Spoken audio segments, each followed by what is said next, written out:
Weekly. My name is Chris Coursey, and I'm really excited that you're here. I'm excited for what is in store for today. And, I have to say there's a lot of names here that I do not recognize. So welcome to those of you who are new to the Pastors Weekly. I also recognize a lot of names here of Betsy and Bill and Bob. And it's just good to see you all here. We have some friends who have returned, Jim Walter and Joel.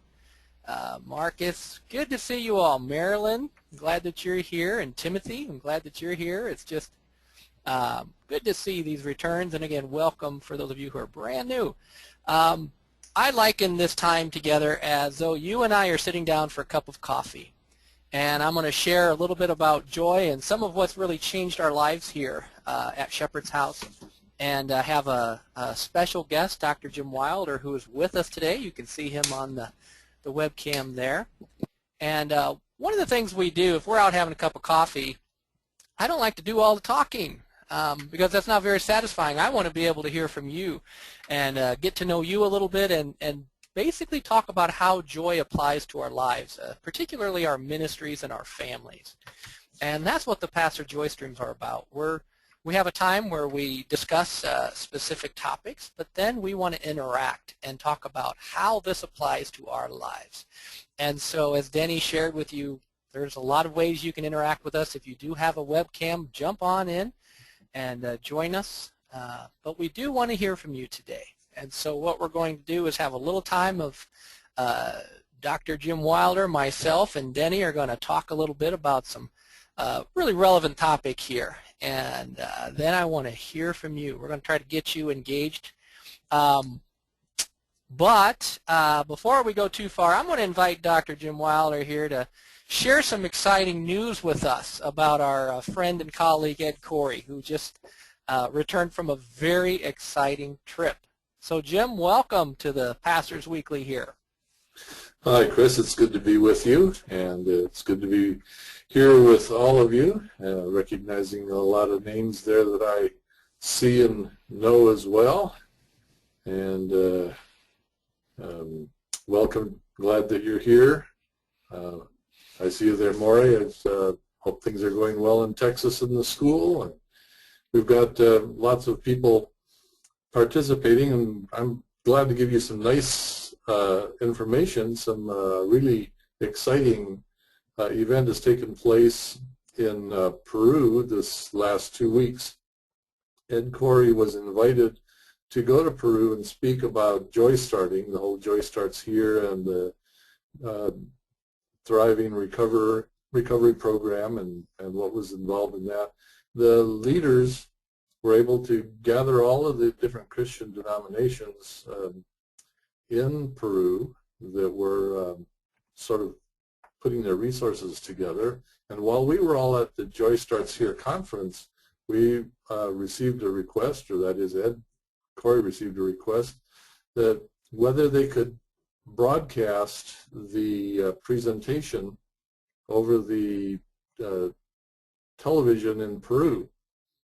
And so it turns out that last week when all of the leaders were together and there for the presentation, one of the largest networks in South and Central America recorded the program, and this week they're presenting it to all of Lima on their broadcast network. As I understand it, they've got about 200 mini transmitters located around the city, as well as over 1 million people that are cable subscribers. So they're pretty much saturating the city of, well, there's over 8 million people there that are going to be able to hear the message.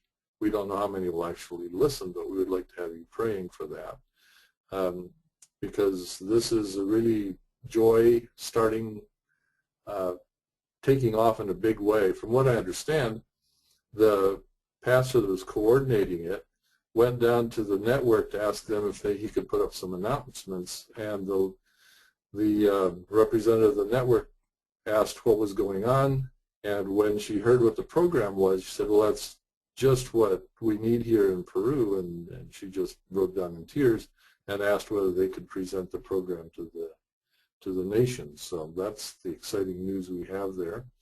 The response was very intense, and it was an intense presentation for Ed, who was doing things like passing a kidney stone, and he has the very painful physical condition that required usually a lot of rest, but he had to stand all day, so his ankles were twice their usual size.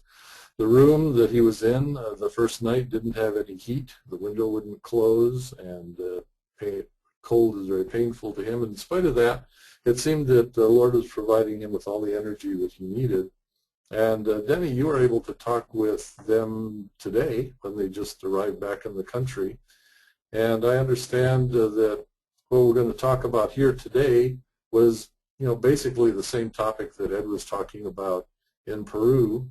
And the women, as I understand, were having a powerful response to what they were hearing. What can you tell us about that, Denny? I think you're muted. Am I there now? I'm hearing you now. Okay. That's much Sorry. better.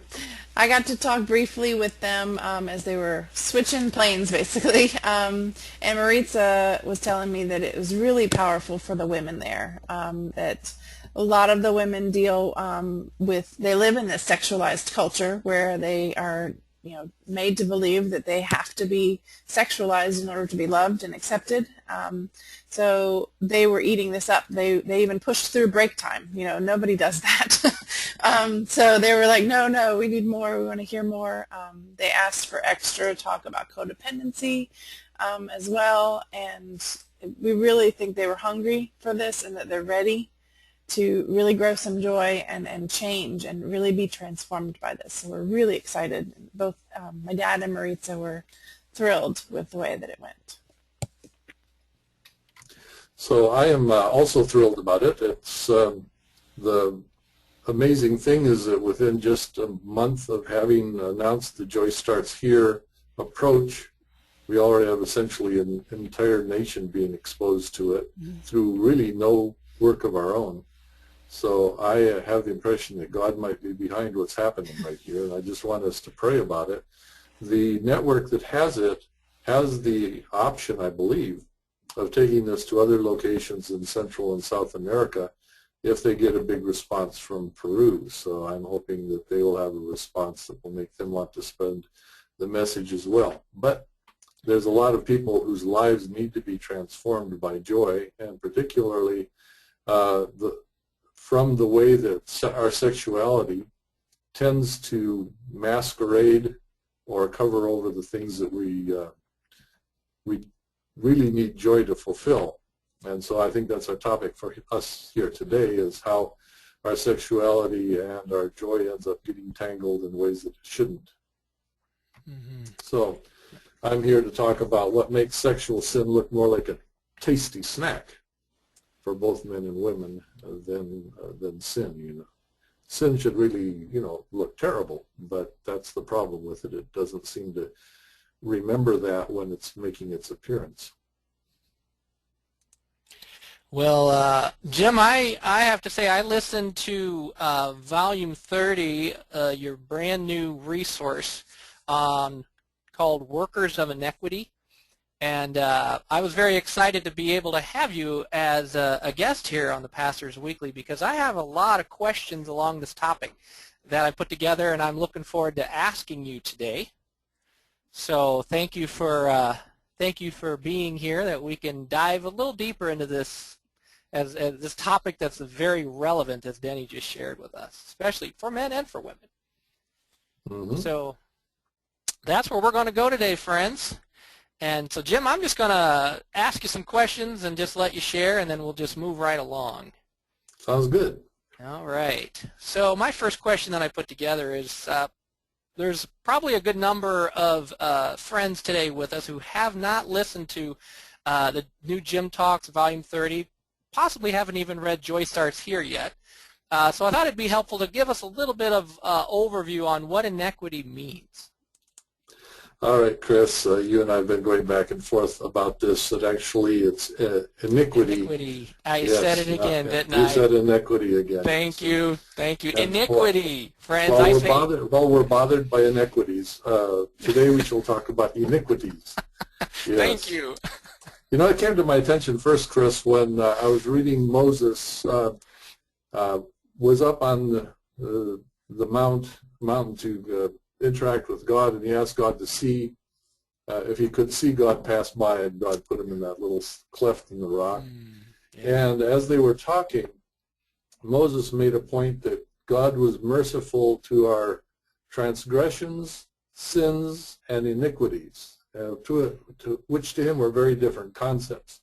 And at that point in my own Christian life, I really hadn't thought of any difference between them. Just to me, they were three words meant exactly the same thing, but it got me curious why it would be that Moses would have mentioned the three things separately. So I began to look them up, and in fact, look up all the scriptures related to them.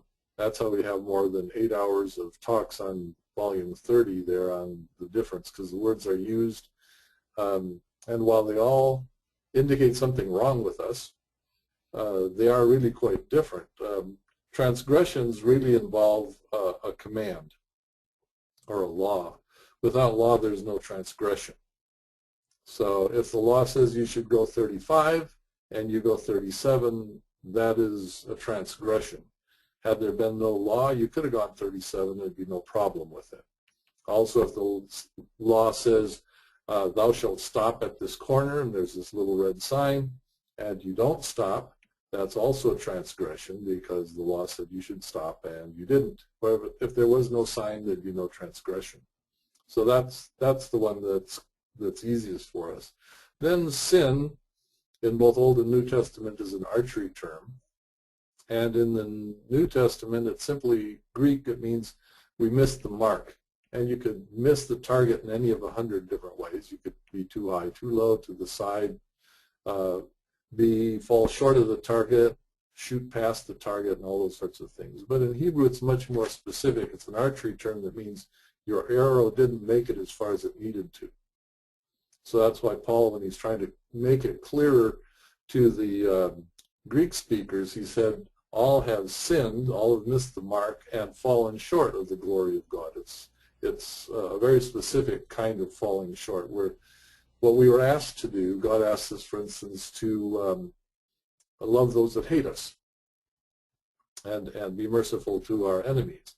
And when we find that some of our enemies, we just want to pound their noses, we have fallen short of what we should be doing. Again, the differences between that and iniquity. Iniquity seems to be even a more difficult concept. With transgression, we clearly have a choice. We stop or we don't stop. We follow the law or we don't follow the law. With sin, it seems as though we might give it our best shot, to continue with the archery term, and we still won't make it as far as God wants us to. So with sin, we're trying, but we're simply not making it. And then iniquity is a word that actually means something is deformed. It's a deformity. Something is not right about us. Now, the interesting thing in the New Testament is the Greek doesn't appear to have a direct corresponding word for that either, just like there wasn't a direct corresponding word for sin. They were close, but iniquity is even more difficult. And so usually in the passages from the Old Testament where the word used for iniquity, the New Testament will talk about weaknesses, which often we translate into English infirmities or weaknesses that way. So when we look at it, leprosy is an iniquity of the skin. It's a deformity. It's a weakness of the skin. Blindness is an iniquity of the eyes. And where we have Ed in Peru trying to pass a kidney stone, and his legs are swelling up and things aren't running the way they should. Some of those things are just deformities. There's nothing Ed can do about that. There's no way he can change that by willing harder or just obeying. he's dealing with some things about himself that are not the way they're supposed to be. Now, physically, that's okay. I mean, we don't have a whole lot of trouble as Christians to say, well, you know, my back is out, or my left leg is too short, or, you know, my eyesight is deformed, or I've got other kinds of deformities. But when they become deformities of character or personality, or even deformities of our outlook on the world, those are the ones that are much more insidious. And so it's in that context that I want to suggest to us that our outlook about our sexuality is pretty deformed, and that culture is actively in the process of helping us deform it more. And what Denny was just talking about the women in South America, they have the idea that they have to look a certain way or they won't be lovable. Well, they believe it. They see the world that way. They can look at their bodies and find out what is wrong with them from their point of view that makes them unlovable. But that is not the way that it was supposed to be. That is an iniquity. Their concept of who they are has been misshaped in some way or another. And I don't think South America has got the corner on that. Well, thank you. This lays a foundation, Jim, that I really am excited about, because now I want us to shine the flashlight a little bit on what iniquity means as it relates to the development of sexual predator impulses for men and women.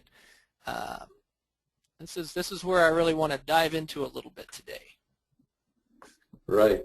Well, first of all, I think probably most listeners would be put off by your question, or at least think of it as something that only applies to people that we've got in San Quentin. You know, right. These sexual predators are like a terrible thing. I remember reading the story, and I wish I could say who it was, but as a Christian writer, I read it many years ago, talked about this woman in a bus station, and a man attempted to rape her, and another man saved her from it. And then it makes the comment, they were the same man. Oh, wow. And I think that really comes down to what happens when we begin to talk about our sexual predator impulses. The point is not that that's a rare and strange thing that happens to just a few of people.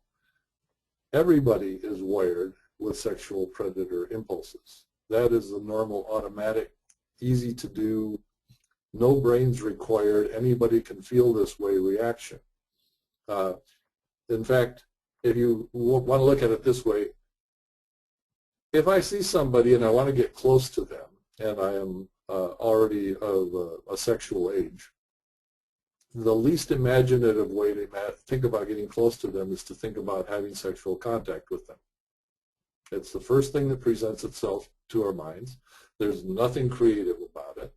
And in fact, what makes it a predator impulse is the predator impulses are wired into our brain as a way of looking for the easiest way, the simplest way to get us to something we want to consume. So when I look at a fruit on a tree, I see you got a picture of a fruit on the tree there. Yeah. My little predator circuits, which are going to look at that fruit, are going to conclude that the stem is the easiest place to break, and that's where I want to break it to get that fruit. I won't try to break the apple off by breaking the trunk of the tree. That would be just as effective. I could carry the apple home, but I will look for the weakness and exploit that in order to get what I want. And that's just wired into all of us. We look at situations, we see weaknesses, we go, I could exploit that weakness. We see somebody's about to bend over, and we say, well, I could exploit that weakness to have a look at what they're doing. I see somebody is feeling lonely. I could use that to get close to them. We just immediately, we're wired to look at the weaknesses and see that's one way of getting what I want. And so the sexual predator impulses are there in everybody. Now, the way they look a little bit different for men and women is that our cultures have shaped women to think, for me to have power, I need to attract predators. If I can get people to look at me. So just look at fashions now. In fact, this holiday is particularly good to look at fashions that way, if you can stand it for a moment. And you notice all of the ways that the clothing is designed in order to make people have the impression they're about to get a peek at something that shouldn't usually be shown in public, right? Being able to attract people looking at you is making music videos. It's all kinds of things going on right now that are saying, if I can attract all of those impulses to me, I'm going to be a very powerful woman. That's normally what women expect. Now, men play the same thing, just the other way around. Since women have all the forbidden fruit, if I can somehow gain access to the thing that's forbidden me, or being hidden from me, or almost hidden from me, that would make me powerful. But both think that in the end, it should end up being pleasing to me and pleasing to the other person. Basically, that is the thing that makes us fool ourselves most easily. We're thinking this is going to make, this will make us both happy if I can just let my predator responses have their way and find my way through your defenses and get what I want. The other thing that we want to think about that is that while those are wired in, the other response, which is how to protect somebody, is not wired in. It's learned. It's acquired from more mature people who look at a weakness and say, oh, I know how to protect that so it doesn't get exploited. And so it's very easy for us to do the, I see a weakness, I'll exploit it. It's much more mature to be able to say, I see a weakness, and while it would be obvious how to exploit it, I want to learn how to protect under those conditions. And that leads me to my next question, which I think we've already talked about a little bit here. But as I think about the relevance of what you're saying, Jim, I think about all of these news stories that I hear frequently about teachers, for example, in schools, male and female teachers who are acting on some of those impulses toward their students. This happens in our churches. This happens in our families. I mean, this is something so common. But I had the question here: why does sexual sin and its predatory attributes become so appealing? It seems as though people have, it's almost a life or death kind of feeling when they're struggling with some of these cravings. Is there any thoughts you have on just why this is so appealing for a lot of us, a lot of men and women? Well, I think it's an odd answer, but it's so appealing because we don't have an alternative to it. Mm-hmm. If it's the only thing we know, which is basically what's increasingly the case, we have no image, no sense that we want to protect somebody, then all we see is what we want. And the question comes up, why can't I have what I want? And it's increasingly the case that just because the Bible says you can't have what you want, or my pastor says you can't have what I want, or Christians generally say I can't have what I want, what do I care what they have to say? That's their opinion, and my opinion is that I should have what I want. As long as I'm not hurting anybody, as long as it's tasty for everybody, everybody should have what we want. That's becoming pretty much the global mindset at this point.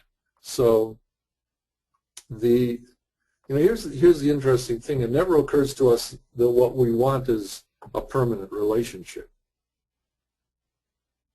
One of my friends, in fact, I think she's on the program today. I think I saw you greet her earlier, and right now I'm not remembering her name, but I just hate it when that happens. But anyway, she has a blog in which the question is, why should I not live with my boyfriend, right? And the answer, this is one of the most popular issues on her site, and the reason is that it doesn't lead to permanence. If you want a permanent relationship, that turns out to be a lousy plan. And this is inevitably the case, that if I want to have a long-term relationship with somebody, let's suppose I want to have a long-term relationship with my neighbor and his wife, right? However, I see my neighbor's wife as tasty. Well, as soon as my neighbor discovers this, that long-term relationship with them, whatever closeness we were going to have, is over, right? And, oh yes, here's the answer. Betsy is the one that that has that website right there. So, yeah. So thank you for that.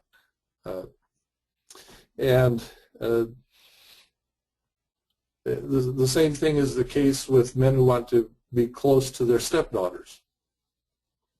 If the obvious answer, to be close to your stepdaughters, is a sexual one, well, that is not going to lead towards a permanently good relationship. In fact, it will give you exactly the opposite result. And in a lot of misery. Actually, I cannot tell you how many leaders I have found that have discovered a miserable outcome for what they thought was tasty to begin with, because it never occurred to them at the time. What I really want is love that endures. And particularly the more hopeless we feel about that, the less we know how to create enduring relationships, the more we're likely to take what we can when we can get it. But that's actually, it's sort of a desperation. No alternative. I'm the guy that's missing out on all the fun, or the woman that's missing out on all the fun, or all of the power, all the appeal, because I'm the only one that won't, is kind of how we think about it. As opposed to say, I'm the one who's building for permanence here. And if you are protective of other people, what will happen is they will love to stay around you, and even if they've got weaknesses. I love scuba diving, and there's two sides to Catalina. There's the island off the coast. There's the side all the scuba divers go to, and when you go there, the fish swim away from you as soon as they see you coming, because they're used to getting speared by all the people swimming at them.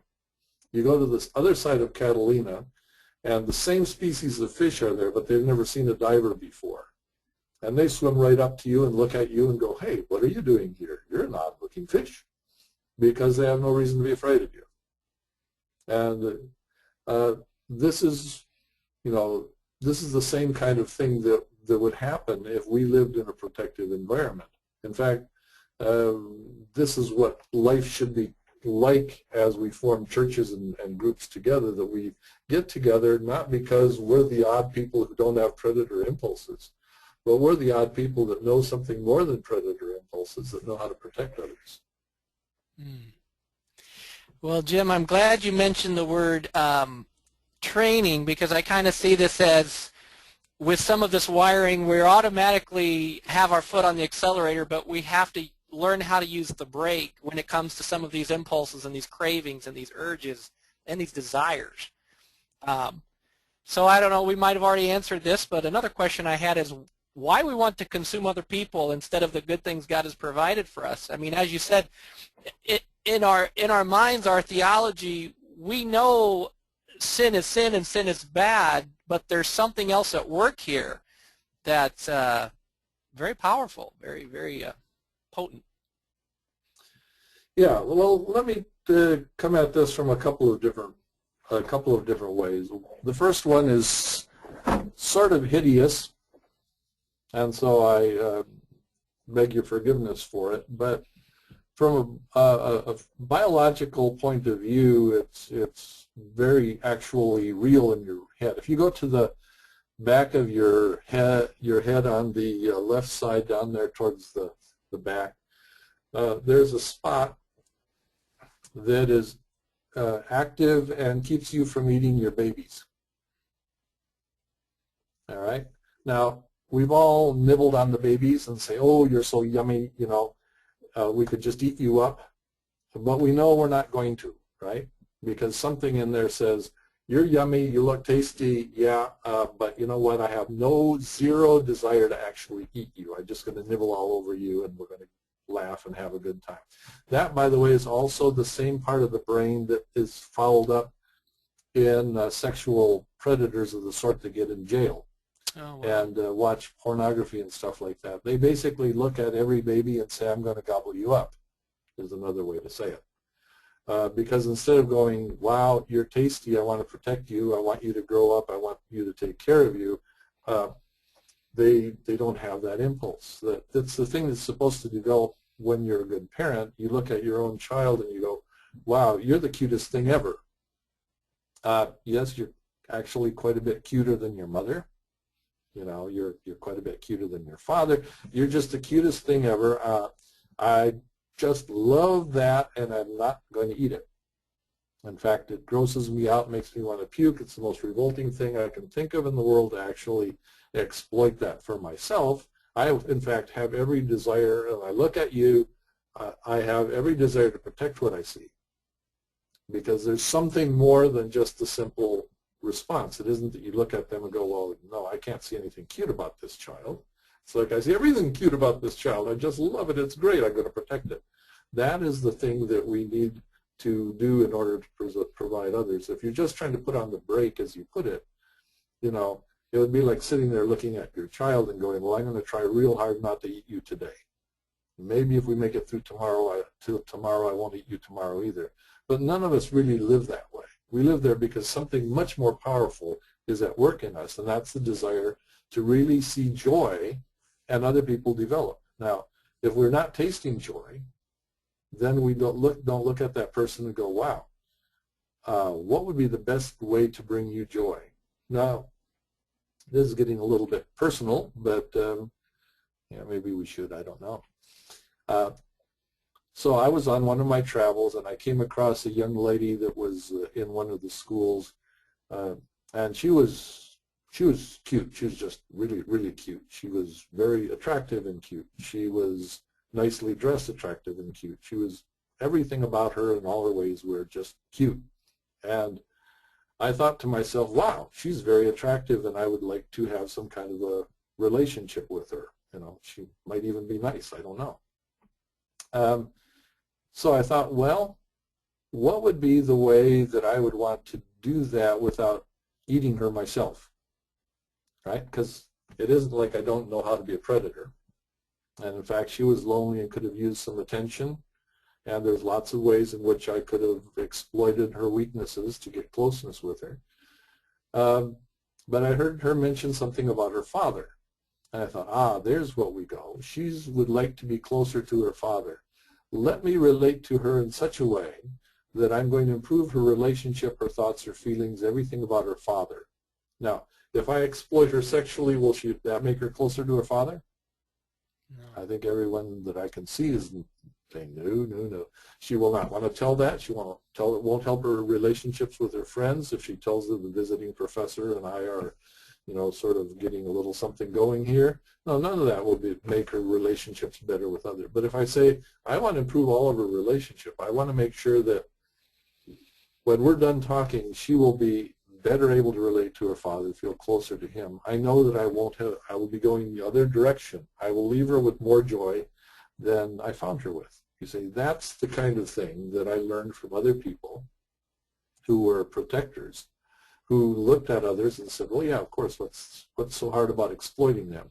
What's really rewarding is to find a way to improve their relationships so when we're done, they have more joy, more chances to share joy with others than they would have had if I hadn't been here. And it was sort of interesting, at the end of the trip, the young lady said to me, I don't know how to say this, but it's as though when you came to visit, it's sort of like Jesus came to visit me. I don't know how to describe that. And I took that as a good sign, that she didn't feel like she had been chewed on. That's a great example, and what a very protective fatherly response that you demonstrated there. Well, that leads me, Jim, right to my next question that I want to put out there. Is sexual predators have specific deformities that sounds like that need some correction and some training. What do you see are preventative steps that we can take to address our deformities? Since we all have deformities, we want to break this cycle. As I think about my family and what I'm passing on to my sons, as I think about pastoring a church or leading a church, our schools, what would you suggest as some preventative steps, just something we can do to actually start having the kind of response you had with that young lady in a very protective way? Well, for one thing, we could use to be a little bit more open about the whole topic. I think one of the things that we've tried to do as Christians that simply isn't working, and that is to try to act like if I'm actually holy, I'll never have a predator thought or reaction, which is impossible. It's just not going to happen. We're wired for them. The first and dumbest thing we can see every time we see something tasty is to think that we could eat it. That's simply wired in there. We'll never think of anything else. But the point is, anybody who's tried to watch their weight knows that just because you see something tasty doesn't mean you should eat everything that's in front of you. And this also becomes common wisdom. So instead of trying to say, you know, I want to reach the point where I don't like tasty food, we would say, I want to reach the point in which I eat the food that belongs to me. So we've got to do two things. We've got to teach the young ladies, how do you go about being powerful young ladies that have a good effect on others so that their desire to be a source of pleasure, a source of delight, is going to be met appropriately. Because if you don't answer that answer in a way that really works, they're going to find other ways, which our culture is full of, finding lots of ways to make yourself feel powerful and delightful, including riding wrecking balls. And by the way, I was recently in a church with the parents of one of these young Disney stars that has gone run amok. And I was just thinking to myself, it's kind of interesting. Here they are in church. I wonder what they think about, you know, what's going on in their child's life. Wow. And it was clear that the church experience they had not prepared them on how you go about being a powerful adult in the same way that their experience in the movies had. And they had that part down real well. If we don't provide alternatives, we don't get anywhere. And if we don't have adults that delight in protecting others and teaching others the delight of actually protecting young women or young men, and this is a good way to show your power, we're not going to have anything that catches on either. So the kind of training that we need is the kind of training that helps us to see weaknesses, acknowledge weaknesses, be transparent about our own weaknesses, and say, yeah, well, anybody could have a predator thought here. But how many of us know what we would do to protect it? What do we do to protect when we see somebody else's sexual vulnerability? Well, now there's something that is much harder to answer. And I think one of the answers that we have in the life model is, well, the first thing we want to be able to do is see the person the way that Jesus sees them. So we say, here's a weakness. I feel like exploiting it. Lord, how do I see this as one of your daughters, one of my sisters, one of your people that you want to have protected? And if so, how would I even do that? And the interesting thing about that shalom that comes when we share minds with Jesus is that when we see what Jesus is doing, it doesn't just give us some strange instruction to follow. We actually feel like, wow, that would be good. And so this response again to see someone the way that Jesus sees them actually does change our response, and it's something we ought to then share with others. I was just talking with Daryl Brazel, who couldn't make it on today's date, and he was talking with somebody who was had sort of sexual predator responses to everybody as far as he knew. So Daryl asked him, now, don't you have those same responses to your daughter? And the guy was horrified. He said, no, well, not my daughter. Why? He said, well, that's my daughter, you know, which is good that he didn't have it there. But it was the first time it ever occurred to him, in his mind, that he could have any other kind of a response to it, because he'd spent all of his life trying to stop from having a sexual response instead of learning a better response. And I'd like to let people know Daryl Brazel was our guest last week, and you can view that joy stream at the thrivetoday.org website. Just go to the Pastors Weekly, and Daryl really laid a helpful foundation for what we're talking about today. Jim, I've got something else here. I just really appreciate it in volume 30. If we can have about just another minute or two. You made a really good point about how we try to normalize our deformities, or we justify our deformities, or we just hide them because we're afraid of what will happen if people notice these deformities. And I think about the pressure on a lot of us pastors and leaders, and how there's a pressure at times to hide some of our weaknesses or our deformities. You know, as for the pastors here today, what can we do to bring some of this training home to our families and our churches? What would you suggest as the next step for really getting serious about this stuff? Well, first of all, I think you laid out there the two ways that we can run wrong about this. The one way is to normalize it and say, well, everybody lusts, so I mean that's just how we are, and we have to put up with it. I remember 15 years ago talking to the youth pastor at church. He said, as far as I can tell, all of the youth here in our church, high school and college department believe that while the Bible does say you shouldn't have premarital sex, it'll never happen. It's like raising the dead. The Bible say you can pray for that and it'll happen, but you know, that's one of those fanciful ideas. Everybody is going to sleep around. That's just how it's going to happen. And so that even the thought that it would be a possibility wasn't there. That's normalizing it. That's saying, well, just everybody will. This is what's going to happen. And so then we build our Christian institutions around trying to prevent what's going to happen anyway from happening too much. So we keep all the men and women apart, all the women and children apart, and all men and children, and we just try to put some fences out there because we're quite sure that if we ever got them together, it would be a disaster, which, by the way, doesn't really keep disasters from happening. And the other is to pretend that it isn't there. So on the one hand, you normalize it, on the other hand, you pretend it isn't there, which is more often the way that pastors have to go. Because if they were to say, "Why, I know how to have a predator response as well as anybody," they anticipate, and rightly so, that the majority of the church would jump all over them and pound them for it. Now, here's the interesting thing, and it's what we talk about in Joy Starts Here, and that is that we need to develop a tender response to the weakness in others and the weakness in ourselves. And the problem is that I think as pastors we have never undertaken to think about how do we develop that in our congregation.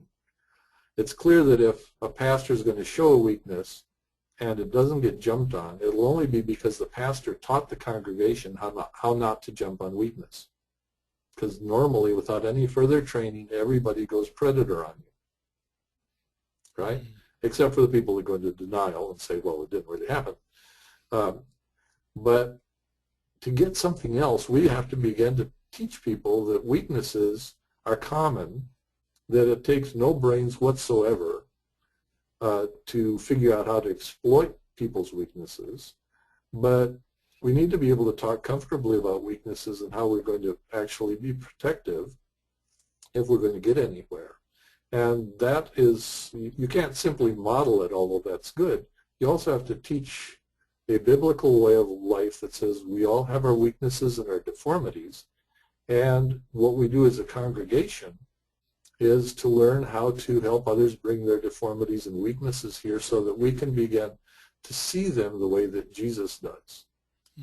And to do that corporately and then respond to that and say, well, that's not all there is to you. If that was our corporate way of life, we would begin to respond differently to the weaknesses that show up. But that really is the key to it right there. And we all have the stomach test. With our stomachs, we can tell whether or not the group around us is dangerous to our weaknesses. We just have to think about telling them, and your stomach will tell you immediately whether they're trained to deal kindly with your weakness or not. In fact, that's why a lot of people migrate to counselors, because the counselors, they feel like, here's somebody that might deal with my weakness tenderly, because if I show it to other people, particularly Christians, they will just jump on my weakness and tell me how bad I am. Because, that's one way of saying, stop it. Unfortunately, stop it doesn't stop the things we're wired for. We don't actually stop predator responses. We replace them with something much better, gentle protector skills that we can teach each other if we learn to be gentle with our weakness. All right, Jim, this is so good, but I just want to remind people quickly, we're going to have a little time here of interacting. I'll talk some more about resources and training at the end. But I just want to, again, I want to encourage everyone out there, Volume 30 of the Jim Talks, when I started with the first lesson, I did not want to end. I got through this volume, and I just felt like so many light bulbs went on for me as leader, as a minister, and I just can't stress enough how good of a resource this is. With that said, I'd like to just open this up. I want to hear from our friends here, all of you who are with us.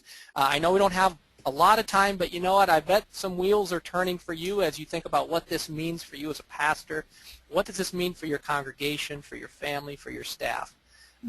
Let's talk. We'd love to hear from you. If you have a question you'd like to ask Dr. Wilder, or a thought you'd like to share with us. We do have Marcus Warner. Marcus, are you there? Hi, Marcus. Yeah. Am I unmuted? Can you hear me? You're with us. We can hear you. All right. Welcome. Oh, great. Hey, this has been fantastic as usual. So thanks for the information. I have tons of questions. My first one, though, is when you describe the predator instinct, it almost sounds like you're describing what the Bible calls the flesh. You know, that is that because the flesh just wants what it wants. It's hardwired into us. We can't get away from it being there, and it's something that has to be overcome. I was kind of curious if you'd given any thought to the connection. Would it be fair to say that that predator instinct in us is, if not the same as the flesh, one of the characteristics of it? Good question, Marcus. Yeah, I like your question and the way that you're thinking right there. The thing that stops me from altogether associating this with the flesh is that even our healthy responses require it. So unless I can identify the weakness, I won't be able to effectively provide protection.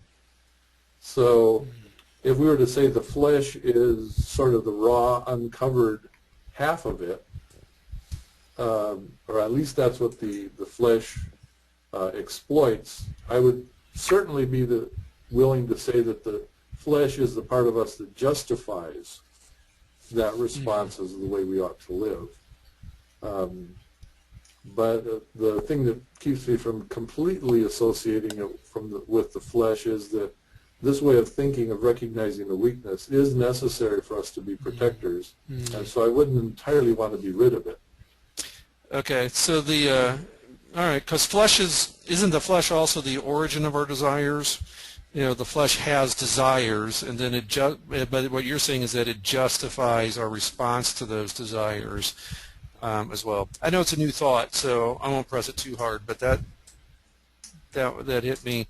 If I could ask one more question, that is, within the marriage context then, you know, if you're, in marriage and you're, trying to be sexually intimate with your wife, it's, to me, it was like, okay, I don't want to think about this as being a predator and consuming now. So how do you bring a protector element into, like, a healthy sexual relationship? Good question. Yeah. Well, here's the thing about that aspect that I would say is healthy. If we're building for permanence, which is I think the deciding line right here. We think about the sad thing about the Garden of Eden was that eventually we got thrown out, the angels got put there, and we couldn't go back in. And the problem with getting into anybody else's sexual garden where we don't belong is that we will eventually get thrown out, or someone will get thrown out, and there'll be an angel with a sword there, and we won't get back in. God designed this for permanence. Now, what we build with a marriage partner is something that's designed for permanence, as long as we both shall live. We have open and unlimited access to that garden. Consequently, we are not exploiting anything. We are building a permanent relationship, and there's nothing to prevent us from enjoying all of the fruits of that garden together as long as that relationship is intact. So in that sense, we are building something permanent, where if we took any other relationship, we are not. We're simply taking something which isn't ours. It's sort of like the difference in the original garden. Was the desire to eat fruit sinful? No. Right. No. But one of the fruits we weren't supposed to touch. Right. And that, I think, is very similar here. The desire, again, going back somewhat your desire question, the desire to eat is not sinful. The desire to eat that which isn't ours and to justify it, that is a significant problem. And sexual lust is always going past that barrier of saying, is that yours? To eat something that isn't ours, just because there's a weakness that we can exploit. So that's what makes it an unguarded predator response. Very good. Thank you. Thank you. Okay, Nice talking with you. next we have By the way, Bill I saw Henshaw. your father here on the line too, so I'd like to Yeah. greet Dr. Warner as well. Yes. And while I'm at it, I also wanted to thank Betsy Stelcup. Maybe she can give us the link to her website, and She did tell us what it is. post it to Yeah. me earlier, so I'll post it in the Okay, chat so window maybe for everyone. Okay, that'd be great. Good. So for now, I have Bill Thanks, Henshaw with a follow-up to the flesh tendencies. All right, Bill, welcome. Oh, thank you. I just thought it was really interesting, the learn a better response. It seems like that's something that will apply all the way across the whole maturity spectrum, that the mature answer is to learn a better response. And I guess we're going to be going into a manual and asking him how he does it and learn a better response. Mm-hmm. And Yeah. that separation between, we all have desire, but there's the desires of the flesh or the desires of the spirit. And to become more like my father, to have my desires untainted. It's just, I really appreciate it, and just as always, I appreciate the Thrive Ministry, and especially Jim. Every time you come up, you just be yourself, and I'm able to grow some more. Appreciate it. Amen to that. Yeah, thank you, Bill. Wise thoughts there. Yeah. All right, Denny. Any other? No, that's all I Okay. have for now. All right, we have just a few more minutes, friends, before I want to talk some more about resources here at the end. So we've got just a couple minutes for some more thoughts, questions. Really good to hear from you. Remember, you can raise your hand or type it in the chat panel. Mm-hmm. And as we do that, I just want to say again about this volume 30. I've been through a lot of studying the Hebrew studies. I've actually attended a yeshiva, which is a very Hebraic kind of university. Love to study, but when I listen to volume 30, I've never been able to put things together as you did, Jim, in this volume. So I'm just, as you can tell, I'm very excited about this volume, and I hope people will listen to this stuff. It's so good, so relevant. Well, it's a great companion to the Joy Starts Here book, which is basically trying to introduce how a lot of these iniquities, a lot of these deformities are not only getting into our society, but they're spreading in larger numbers. You see, the deformities we're talking about here in the area of sexuality isn't so much something that's wrong with us as it is something that's missing from us. And we as Christians have to reintroduce into culture some things that are badly missing. I think that's what makes me so excited about what Ed was doing in Peru. He's beginning to introduce at a whole national level some of the things that are missing, that are making their society turn kind of predatory in ways.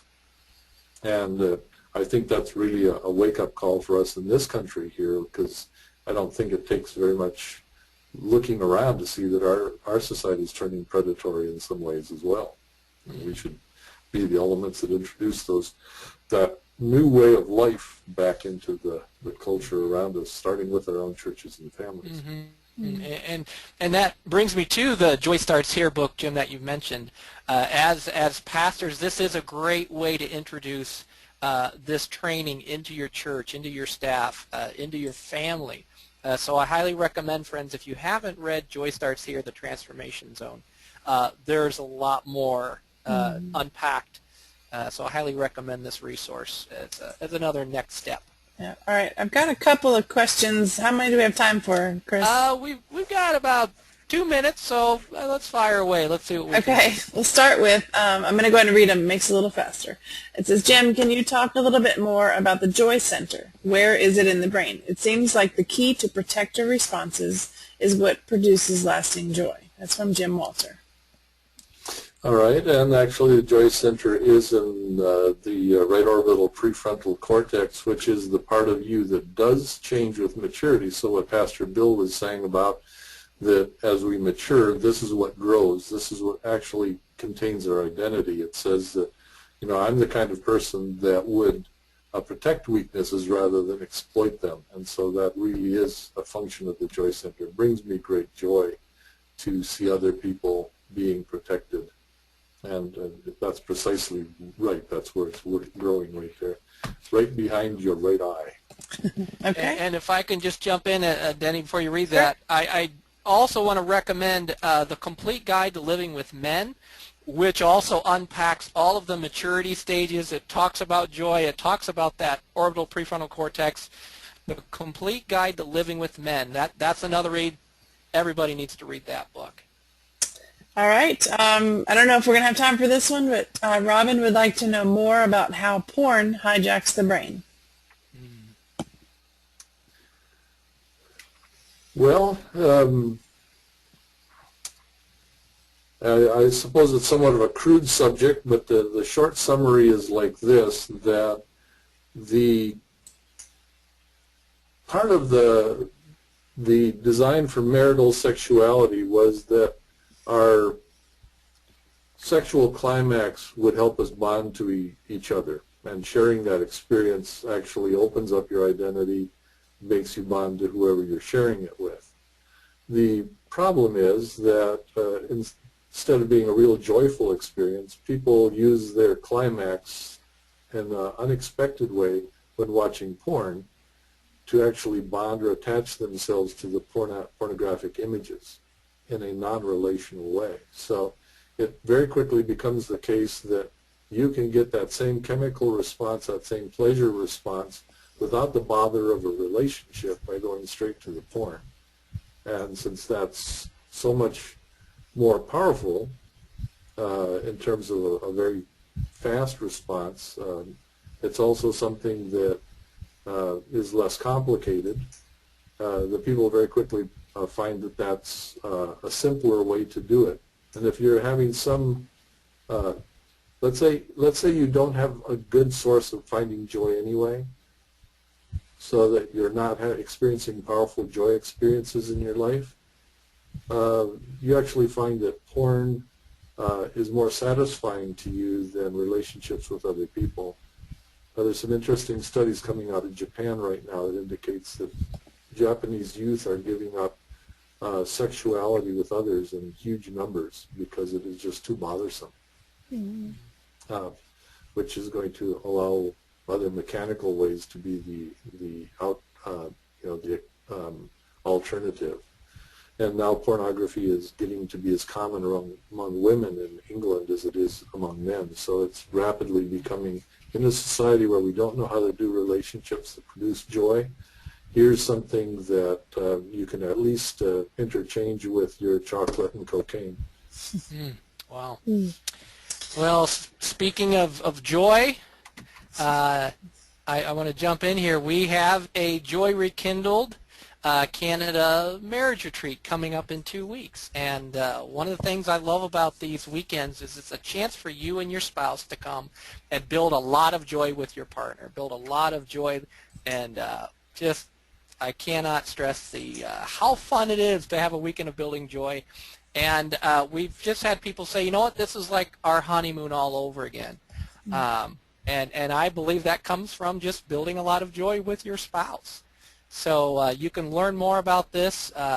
You can still register. I know that time is, we're running out of time here, but you can learn more at thrivetoday.org. It's November 15th through 16th. Love to have you there. Yeah, well, I'd like to, just before we sign off, just to greet a lot of friends out there. Friend David Levy's out there, and Henry from Texas. I see some people from our board around, and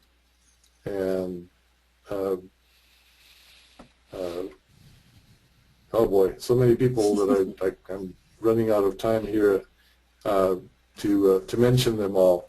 But wanted to really thank all of you for being here with us today. I'm actually seeing your names here. Hi, Don. I'm thinking to myself, why? I wish I could be talking with you right now. I'm glad you could be listening to us. But let's take this conversation and spread it to the people around us. And I hope to see you back here sometime soon on one of these Pastors Weeklies. Well, thank you, Jim. Coming up. Well, you know what? November 7th, I'm very excited. We have Keith Dorsch for the first time. Keith has a flourishing ministry in Colorado, and he's taken his experience at Thrive and what he's learned from Living from the Heart Jesus Gave You and our training, and he just has a great ministry working with people. He calls it the communication cure, and we're going to talk about more how joy fits into this equation relationally with leaders in our families and our churches. And then I'm having Ed Corey here on November 21st. Ed's going to talk about how joy is transforming people in Peru and what this has to do with you. And we're going to talk about joy starting, and Ed's just going to share some more of what's happening and how joy is really changing lives around the world. So, you know what? I hope all of you can come back. This is going to be good. It's going to be fun. And, yep, Jim, you want to say anything? Okay. Just catching fire, that's all. All right. Good Amen to that. Thank you for having me here today. Thank you for being here. Thank you, Denny, for all that you do. Friends, thank you. I also agree with Jim. It's so good to see your names, and especially your these new names. I just look forward to getting to know you and connecting with you soon. So God bless you today. Have a great rest of the day. Yep. Thanks, everyone. Feel free to share the recording link to all your friends, all right? Thanks. Bye-bye.